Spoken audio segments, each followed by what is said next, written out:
2월이 다 가고 있습니다. 다시 또 만나게 돼서 반갑습니다. 지난 시간에 이어서 오늘은 역사 이야기 그리고 우리 언어 이야기를 좀 할까 합니다. 먼저 뭐 이런 이야기를 했던 걸로 대충 기억을 합니다. 인간의 삶이라는 게 현대식으로 말해서 경제 영역이 가장 기초가 되죠. 풍요함, 따뜻함, 편안함, 이것을 추구하는 게 인간의 공통의 성질입니다. 그러니까 식욕과 색욕은 공자 같은 사람은 가장 기본적인 삶의 활동으로 가치를 인정을 했습니다. 그러나 거기에서는 이룰 수 있는 가치라고 하는 것이 결국 배부르고 따뜻하고 편안하고 풍족하다. 더 나아가면 지배와 승리 정도의 것이 될 겁니다. 그러나 인간은 승리한다. 남들과의 비교에서 내가 보다 더 많은 것을 갖는다. 내가 보다 더 크다. 더 높다. 이런 것만으로 만족할 수는 없죠. 내가 확장되어서 우리가 되고 또 우리의 힘이 단순히 집단으로 머무는 것이 아니라 인간됨의 총체적 실현, 즉 나 자신의 개인으로서의 인격 완성만이 아니라 인류 수준의 인간 문화의 완성을 향해 나가는 것, 그것이 인간의 보다 더 큰 가치 지향이 되겠죠. 이제 거기서 우리의 과거가 남의 나라, 남의 민족들과 비교했을 때 적어도 어떤 나라보다 못하지 아니한 전통을 시간적으로 배경을 가지고 있다. 그런 이야기를 했었습니다. 그것이 적어도 몇 천 년에 걸쳐서 진행이 됐습니다. 우리의 경우는 삼국사기 이전의 문서들이 다 없어져 버렸기 때문에 물론 남아있는 게 있습니다. 원효의 불교 철학 작품들, 그리고 최치원의 육아의 시문집, 이런 정도가 물론 있기는 합니다만, 그리고 이제 고구려 중승랑의 역시 불교 철학서가 있는데, 그 승랑의 작품은 중국에서 이루어진 것이기 때문에 한국 문화사에 편입되긴 좀 곤란한 점이 있죠. 하여튼 삼국사기 이전의 큰 그 문서들, 말하자면 역사 기록 같은 것은 없어져 버렸기 때문에 그 족적을 또렷하게 실증적으로 찾기는 어렵습니다. 그러나 그 실증적 자료가 우리 강토 속에서는 지금 찾기가 어렵지만 적어도 두 군데는 있습니다. 하나는 청나라 때 집대성된 중국 문화에 적어도 문서로 된 문화의 총집성이 남아있고, 거기에는 조선 고려 이후에 한국의 역사가 많이 담겨져 있습니다. 그리고 일본 황실 도서관, 아마도 지하실 어디쯤일 겁니다만, 삼국사기 이전의 한국 역사가 중요한 서적들이 많이 보관되어 있으리라고 봅니다. 지금 우리가 볼 수 없는 건 일단 빼놓고 중국에 남아있는 걸로만 보더라도 여러 자국들이 있습니다. 가령 서경, 시경, 그리고 이제 주역이 문서로 된, 텍스트로 된 중국 문화의 가장 오래된 자료들이라고 할 수가 있는데요. 거기에 보면은 이제 이민족 이야기들이 꽤 많이 나옵니다.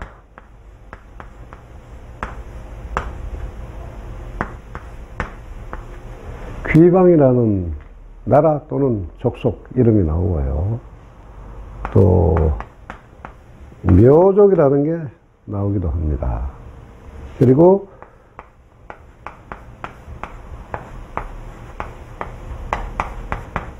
조선, 그리고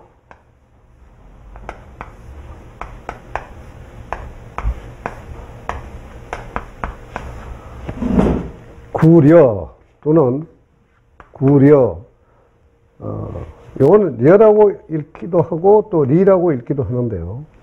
구리 또는 고리라고 합니다. 그래서 이것이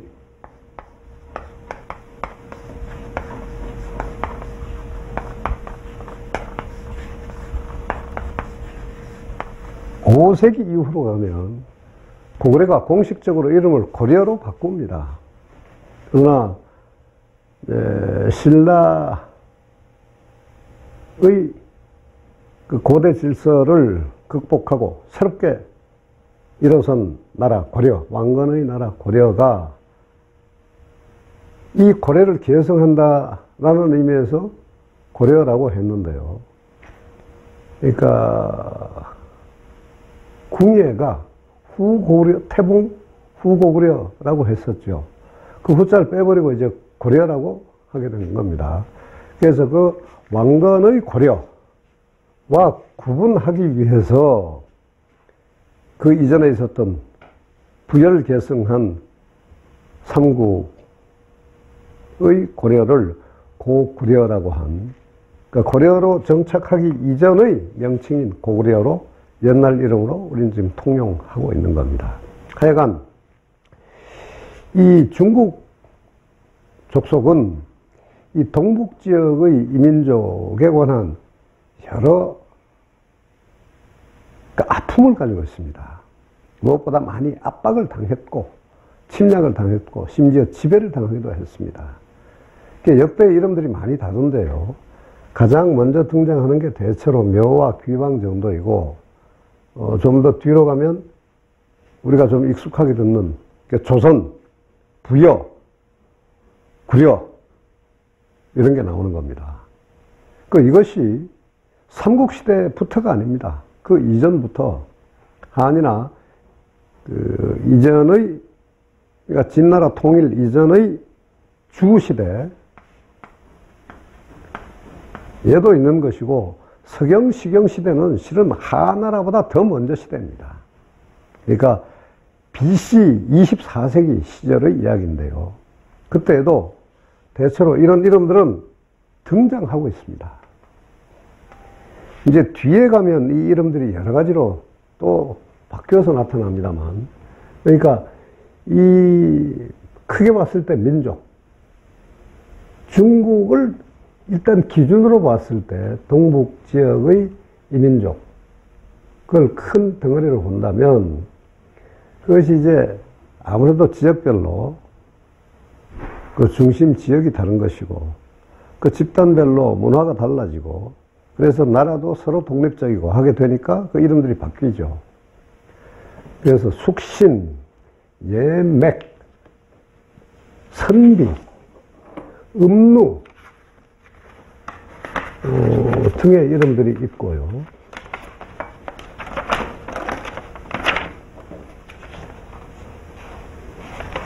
또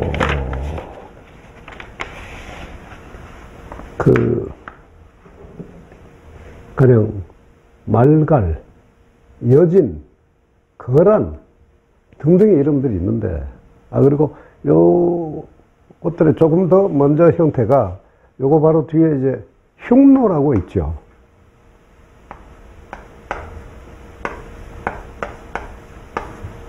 이것도 이 동북 족속의 집단이라고 할 수가 있습니다. 그래서 이 귀방 흉노 이래 이제 조선 구려로 이어지는 이 이민족에 대해서 중국은 많은 침략을 당했습니다. 무력으로는 대체로 2000여 년 동안 중국이 침략한 것은 대체로 두세 차례밖에 사실 되지 않는 것이고, 침략을 받아서 실질적으로는 뭐라고 할까, 중국 애들은 이제 조공이라고 하면 이 미개 족속이 이민족이 중국에 갖다 바치는 것을 의미했는데, 실제로는 중국이 그 무력의 침략을 더 이상 받지 않기 위해서 물적으로 미리 그 보상을 합니다. 그런 일들이 수십 번 일어납니다. 그리고 이제 크게 몇 번은 이 이민족의 전폭적인, 전일적인 지배를 받기도 하죠. 그 중에 가장 대표적인 경우가 금이라든지 원이라든지 청이라든지 하는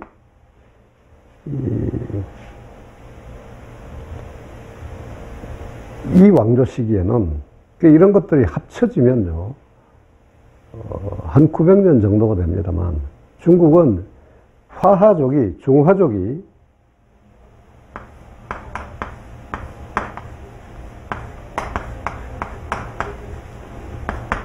정통성을 가지고 중원을 지배한 것이 최근 2000년 역사를 볼 때에는 반이 약간 넘을 정도입니다. 나머지 한 900년은 이민족의 지배하에 있었던 것입니다. 그것을 중국인들은 문화의 용광로라는 명분으로 그 의미를 바꾸는데요. 그러니까 군사적, 정치적으로는 지배를 받았지만 문화적으로는 결국은 그들을 용해해서 중국화 시켰다라고 합니다. 그래서 중국인들은 지금 동북공정을 통해서 이제 거의 완성 단계에 왔죠. 황제 헌원이라고 하는 전설적 인물과 함께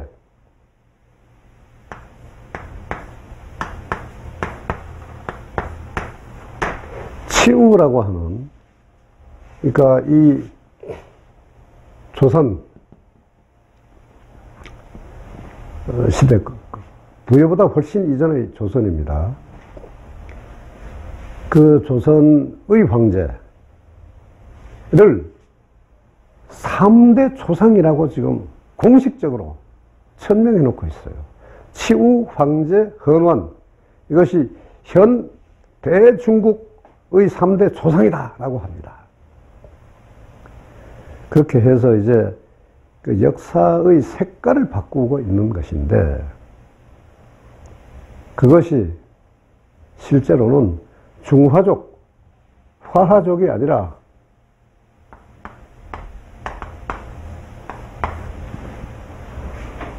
동북민족이었다 하는 겁니다. 그리고 중국 천자들이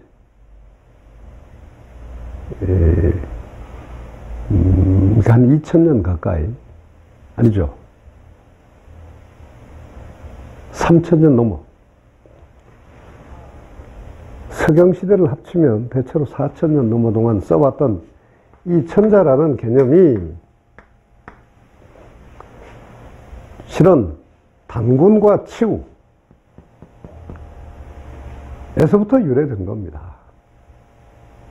이거는 물론 현대의 대한민국이나 조선민주주의인민공화국 하여튼 현대 한국으로 바로 이어진다라고 보기는 물론 어렵습니다. 그러니까 남한이나 북한이나 간에 또는 그 두 개가 합쳤다고 해서 역대 중국을 몇천 년 동안 괴롭혀 왔던, 그리고 물론 혜택을 주기도 했죠. 그 강력했던 고대 역사를 다 흡수하는 정통성을 가졌다라고 말할 수는 없는 겁니다. 이 족속들은 주로 동북에서 시작을 했지만 북에서 계속 서쪽으로 진격을 해 나갔고, 그래서 흉노의 가령 뒷갈래라고 할 수 있는 그 몽골족도 중국 전체를 지배하는 거에서 그치지 않고 유럽까지 나갔죠. 그래서 가령 지금의 헝가리 인구의 주된 혈통 성분으로 보면 역시 이 동북방 족속입니다. 그리고 아프가니스탄까지 대체로 내려갑니다. 그러니까 중국을 둘러싸고 동쪽에서부터 시작해서 저 유럽 대륙을 거쳐서 저쪽 사람들이 보통 말하는, 서양 사람들이 말하는 중동, 그러니까 중앙아시아 지역까지를 포함한 지금 키스탄들의 나라, 키스탄들의 나라가 지금 한 10개 되죠. 그쪽, 지금은 주로 이제 이슬람이라고 하는 문화의 계승자로 되어 있습니다만, 그 몽골과 이슬람 족속의 이 공통성분도 대체로 보면 중국의 북방 족속 출신입니다. 그래서 이것이 꼭 대한민국이 그 전체를 흡수할 정도로 정통성을 가진 것이다 라고 볼 수는 없지만, 적어도 역대 몇천 년 동안 중국의 지배를 받았다거나 중국의 문화를 수입해서 그것을 흉내내면서 복제하면서 살아왔다거나 하는 그 잘못된 지식은 정리되어야 한다는 것입니다. 그래서 청동기 이래로, 물론 더 올라가서 석기시대까지 그 자국이 남아 있습니다만, 청동기 시대는 바로 역사 시기로 진입하는 시기입니다. 기록으로는 또렷하게 남아 있지는 않지만, 가령 중국의 하나라, 은나라, 이 한국사에서의 조선과 구려, 고려, 그러니까 옛날 고려를 말합니다. 왕들의 고려가 아니라 이 시대에 이르는 그 시기 동안은, 그러니까 청동기 시대에서부터 시작해서 철기 시대에 이르기까지의 철기 시대의 비교적 초기 쪽을 이야기하는 것이죠. 그 시기에는 중국에 앞섰거나 중국과 대등한 관계를 유지했다. 그래서 평상적으로는 문화교류, 정치교류를 했던 것입니다. 외교관계를 가지고 있었던 것인데, 거기서 이제 일부 고대 기록으로 보면 그걸 현재 전적으로 신빙할 수는 없지만, 하나라의 시조, 그러니까 이거 BC 2000년 넘어가는 겁니다. BC 2300년대까지 가는 그 시기에 부소라고 하는 단군의 아들이 파견돼서 우임금의 중국 강력 재편성이랄까 하는 거대한 그 역사 큰 공사가 있었는데 거기 지원했다, 뭐 그런 이야기도 나옵니다. 그러니까 정리할 때 나라가 정식으로 생겨난 것이, 그러니까 일정한 크기의 중앙의 임금이 전체 강력을 적어도 명분상 전체적으로 지배하는 시대, 그것이 곧 국가 시기가 되는 것인데, 그 국가의 초기 시대에서부터 그 이후에 언제까지든지 간에 이 한국의 역사는 지금 아까 뭐 여진 말갈 같은 저쪽 북방 지역으로 갈라져 나간 쪽 말고 지금 백제신라 고려 조선으로 다시 이어져 내려오는 이 대한민국의 선행 형태의 나라, 그리고 그 나라를 구성했던 이 민족은 한 번도 중국에 전적으로 지배당한 적이 없다 하는 것입니다. 그리고 특히 도교 같은 경우는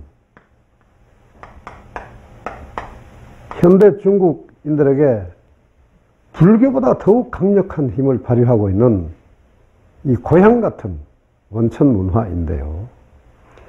이 도교가 실은 중국, 중화족의 원산품이 아니라 역시 저쪽에서 말하는 동이족에서 수입해 간 것입니다. 이런 것들은요,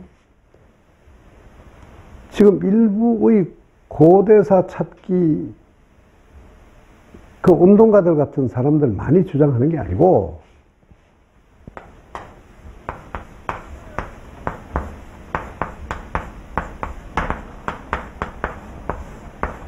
모택동과 함께 유속이 이전에 인민공화국 중국을 정령했던 양대 거두인 사람이었죠. 조은래 같은 사람은 공식 연설에서 조선에 대해서 중국 문화에 큰 은혜를 준 이민족이다 하는 것을 표명한 적이 있습니다. 그건 찾으면 나옵니다. 그러니까 이만큼 우리 족속은 오랜 세월 동안 지금 미국과 함께 세대 양대 강국이 되어 있는 중국에 대해서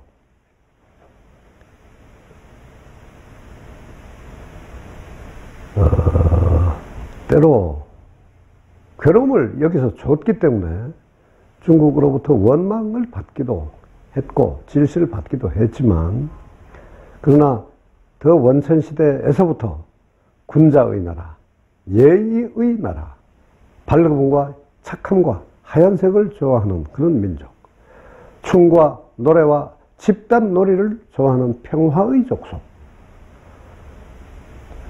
그래서 언제나 다툼이나 도둑질이나 상호투쟁이나 갈등 같은 것이 매우 적은 그런 아주 모범적인 족속들의 나라라고 하는 칭송을 받아왔던 것입니다. 그래서 가령 16세기 말 같으면 임진 외란 때 명나라가 이만이라는 거대한 군대를 동원해서 또 조선을 지원하기도 했습니다. 이렇게 이제 중국과는 몇 천년 동안 기본적으로 설린 가까운 서로 좋은 관계, 서로에게 혜택을 주는 그런 운방나라로 관계를 맺어왔던 것입니다. 다만 이제 6.25를 거치면서 소련과 중국이 북한과 함께 남한을 침략하는 그런 전쟁 주체국가가 됨으로 해서 지금 대한민국의 입장에서 볼 때에는 좋지 않은 관계가 이제 아주 피해 맺힐 정도로, 사무칠 정도로 새롭게 형성되게 된 것이죠. 그러나 지금 다시 70년대 이후 80년대, 90년대를 지나면서 이제 대한민국과 중화인민공화국은 매우 가까운 나라가 됐습니다.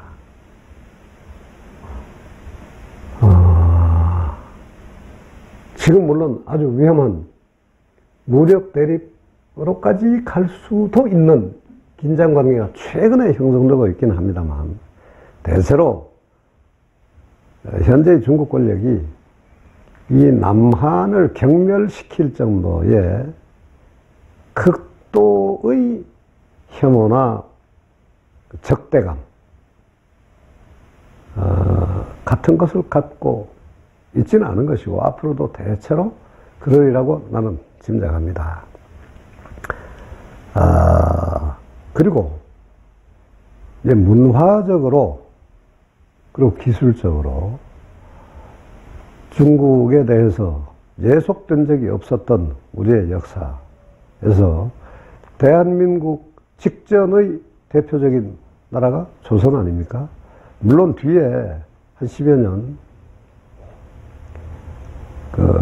대한제국이라는 별도의 명칭으로 불리기도 했습니다만, 그것도 실은 조선의 특별한 한 형태, 이름만 바뀐 끄트머리 부분일 뿐입니다.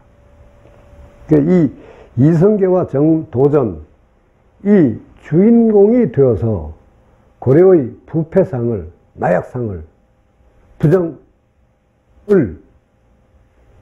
딛고 척결하고 새롭게 세운 이 나라는 출발 시기부터 적어도 한 200년간은 세계사에서 그 당시로 볼 때 중국을 포함한 어떤 나라보다가 우수한 나라였습니다. 물론 무력이 가장 강력했을 수는 없죠. 조선의 최후 시기, 멸망 시기에 가서 인구가 기껏 2천만에 도달했으니까 17, 18세기까지 대충 19세기 정도까지도 1000만이 못 되는 시기가 길었을 텐데요. 그런 작은 인구의 나라가 큰 나라와 맞상대할 정도로 군사적으로 무력이 강할 수는 없었죠. 그러나 어쨌건 기본적인 방위를 할 정도의 무력은 사실은 있었던 것이고, 물론 외란과 호란을 거치면서 굴욕적인 일을 당하기도 했지만, 그만큼 그것은 분명히 물론 과오랄지 하여튼 귀책 사유가 조선 자신에게 있는 것인데요. 그러니까 무력을 경시하고 문에 대한 일방적 경도, 중시가 오랫동안 지속되었으므로 해서 나라가 허약해졌죠. 그래서 고려 때 무신난이라는 매우 비극적인 시기를 거쳤음에도 불구하고 조선은 초기에 문무 형평 정책이라고 하는 기본 정신을 벗어나서 무인을 경시하는 쪽으로 가게 됐고, 또 무를 전반적으로 군사력을 중시하지 않았기 때문에, 그리고 그 문관들 사이의 경쟁과 대립 속에서 부정과 부패가 만연했기 때문에, 그래서 인민의 삶이 안정되질 못했고 풍요롭질 못했죠. 민이 생산과 국방의 기본적인 주체인, 그 국가의 실질적인 주도력인 민의 힘이 약해진 나라가 도저히 강할 수는 없는 거 아닙니까? 그래서 조선은 결국 멸망의 길로 가게 된 겁니다. 근데 이것은 대체로 17세기 이후에 진행되고 19세기 말에 또렷하게 드러난 그런 부패상 부정의 정치, 잘못된 정치, 이런 것들의 탓이라고 볼 수 있는 것인데요. 그러나 527년이죠, 아마.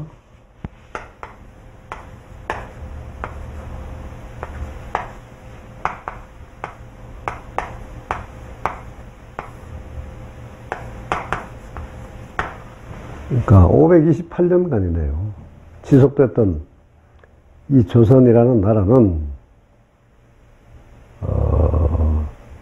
중세 국가에서 볼 때는 아주 합리적인 관료체제, 매우 효율적인 이 정책 운영이 진행된 모범적인 나라였습니다. 정도전이 기초했고 일단 완성한 조선 경국전으로 보면, 그리고 그 뒤에까지 조선 말기까지 이어진 기본적인 국가 경략 체계로 보면 아주 모범적인 문화 국가였다는 것을 알 수가 있습니다. 물론 그 중에 특히 가령 세종이나 정조 같은 시기로 보면은 그 당시 세계에서 가장 우수한 수준의 과학 발명, 생산 기술, 이런 것들이 개발되고 시행되기도 했죠. 근데 그러한 문화 흥국의 발판이 된 것은 기본적으로는 합리적인 정치 체제였습니다. 그거에 이제 일면이 아까 말한 문약성, 무력 정시로 뒤에는 이어지긴 했지만 관료의 체제에서 아주 뚜렷하게 드러납니다.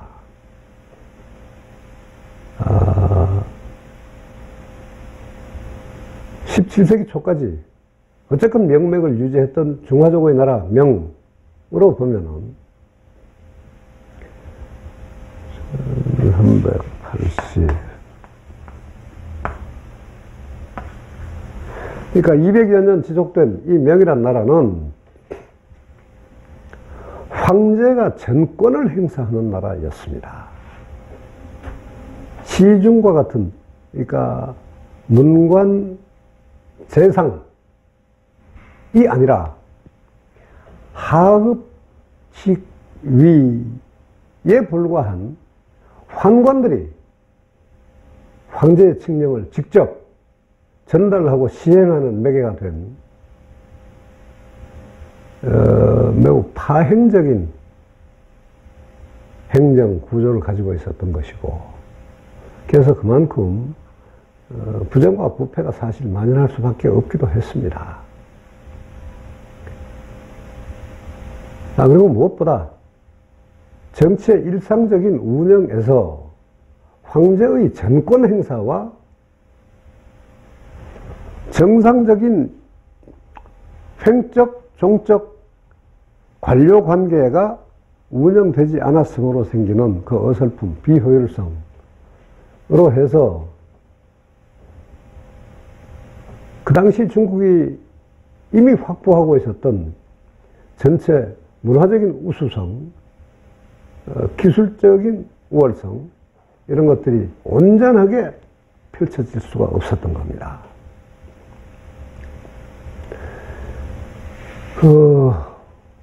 지금 우리 누구나가 거의 뭐 상식으로 알고 있죠.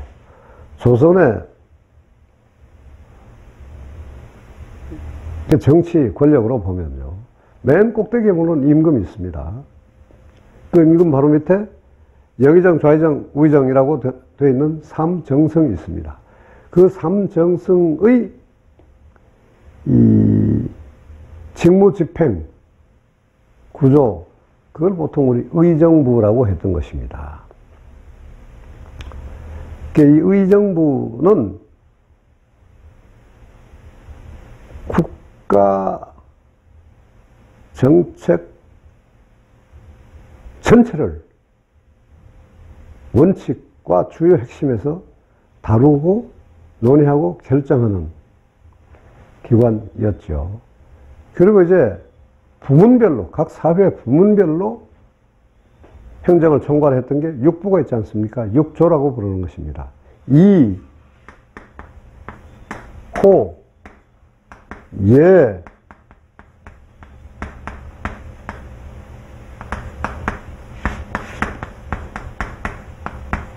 병, 형, 공입니다. 여섯 식으로 말하면 이게 옛날에 내무부 같은 것이죠. 정무처 뭐 이런 것들이고, 호, 요새 재정기획 같은 것, 상업, 공업 상업 쪽이죠. 산업 쪽이고, 이게 이제 학문, 예술, 교육을 관장하는 거고, 이것이 국방이고, 이것이 민의 비행을 단속하는 형벌을 주관하는 부서이고, 그리고 기술, 제작을 관장하는 공이라는 이 6부가 있었습니다. 그런데, 그럼 이제 가장 우두머리가 지금 임금 하나를 빼면 3정승과 6판서입니다. 그럼 9명이죠. 여기다가 이 당상관이라고 하는 게 있는데, 그 임금이 임석한 자리에서, 또는 뭐 없을 경우도 있겠지만, 국가의 주요 정책을 논의하고 결정하는 그 회의체가 있습니다. 거기에 참석할 수 있는 사람들. 그 궁궐에서 회의를 할 때 바닥이 아니라, 땅바닥이 아니라 마루 위에 올라가서 앉아서 함께 논의할 수 있는 등급의 사람들을 말합니다. 요새식으로 말하면 대충 차관 목급 이상 정도라고 할 수 있을 텐데요. 여기에 속하는 사람들이 기본적으로 이제 삼정승과 장차관이 있습니다. 그러니까 삼정승, 육판서, 참판이 차관입니다. 참의가 이제 바로 총국장 정도에 해당하는 것이죠. 그러니까 차관 도 정도죠. 여기까지가 당상관입니다. 근데 그러면 판서, 참판, 참의 대충 여기까지로 본다면 3, 6, 18, 18명이죠. 거기다가 이 중앙총괄의정부와 거기에도 이 좌의정, 우의정만이 아니라 찬성이라는 벼슬이 있었습니다. 좌찬성, 우찬성 하면은 이제 5사람이 되는 것인데요. 그렇게 하면 뭐 20여 명이 되는 것입니다. 거기다가 이만큼 많은 수의 다른 직책들이 있는데요. 그것들이 대체로는 문화관입니다. 물론 거기에는 무관도 있습니다만 상층 무관에 관찰사, 목사, 도호사, 도호부사 이런 이제 직급들도 물론 있죠. 근데 이거는 국방부의 행정관료가 아니라 이제 군대의 사령관급이라고 할 수가 있는 것입니다. 그리고 이제 목사 같은 경우는 물론 지방행정총수이기도 하고요.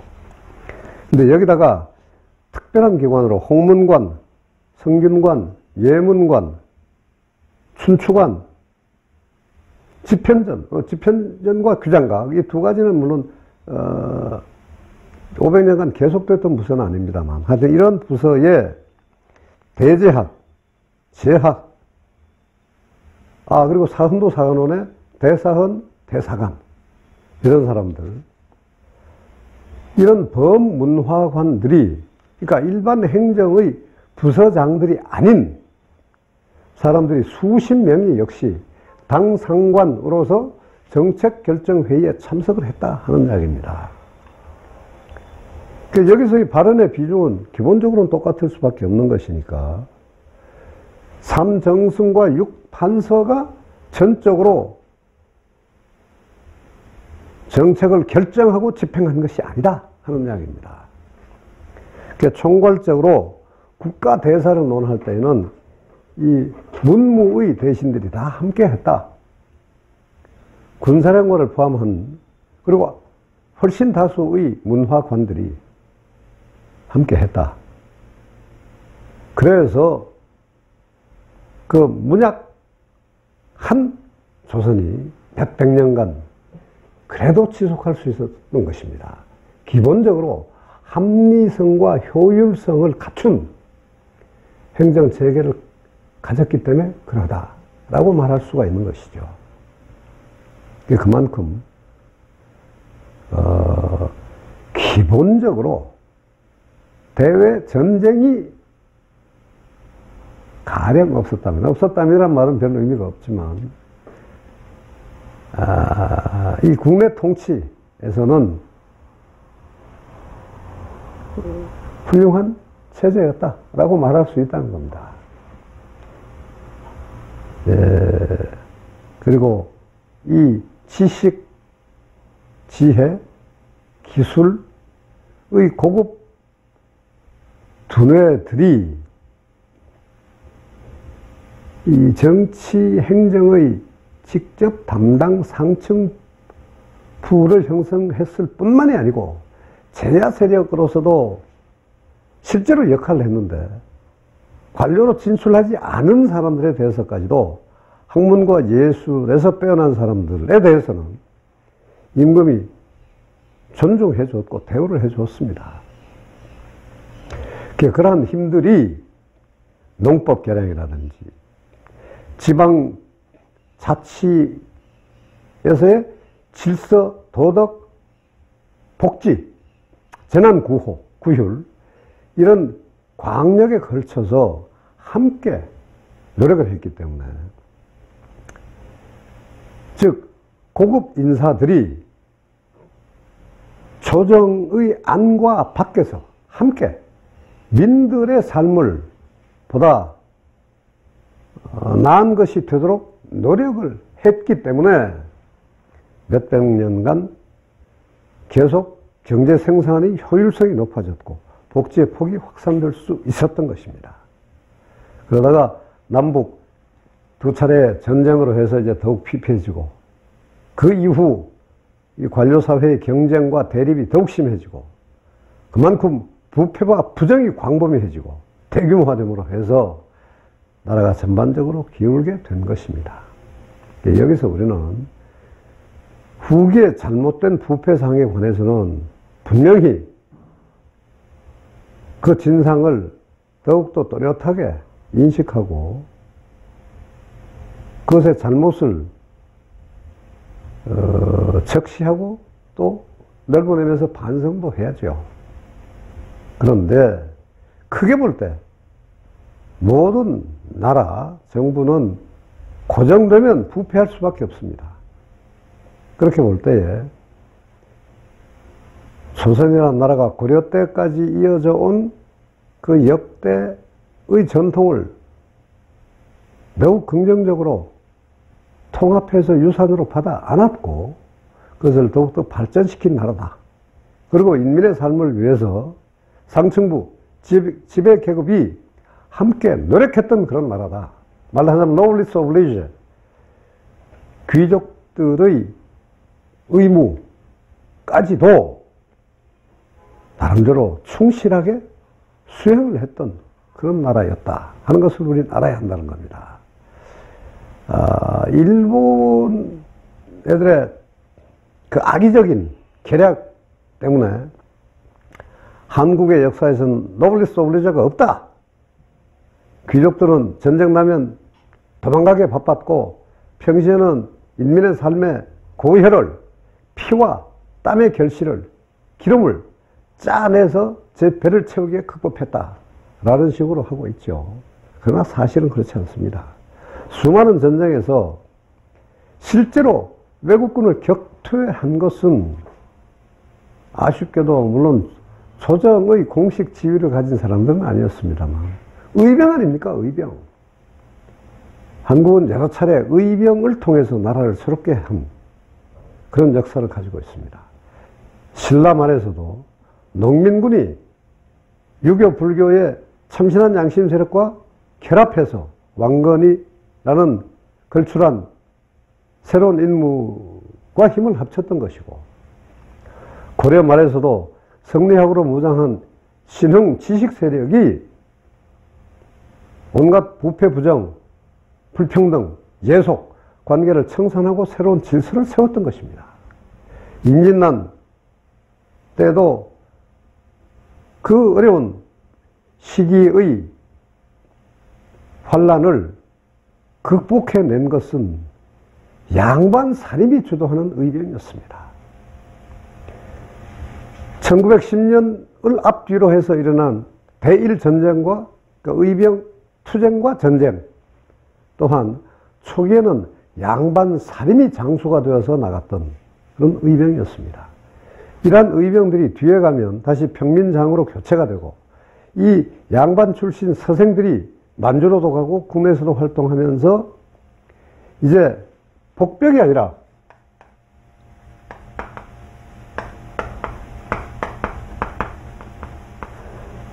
그러니까 임금의 지위를 되찾자, 왕조 시기의 우리나라를 되찾자 하는 임금 되살리기 운동이 아니라 이제는 민주 독립으로 자세와 사상을 바꾸게 되는 것입니다.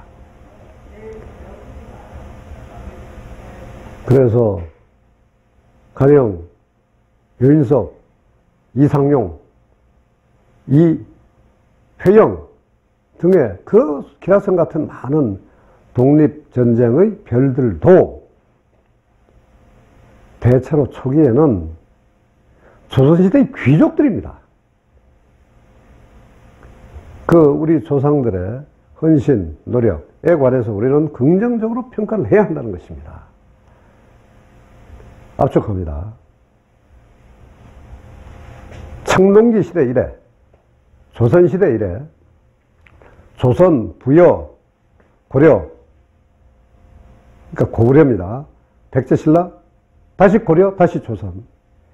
이 몇백 년간의 왕조들로 이어지는 이 시기의 긍정적인 면모들이 우리 속에 지금도 녹아 있는 겁니다. 물론 지금 권력과 재벌이, 그러니까 정치 권력과 경제 권력이 현재 5천만 또는 7천만 인민의 삶을 곤궁하게 하고 있지만 이건 그렇게 길게 갈 수 없다고 나는 봅니다.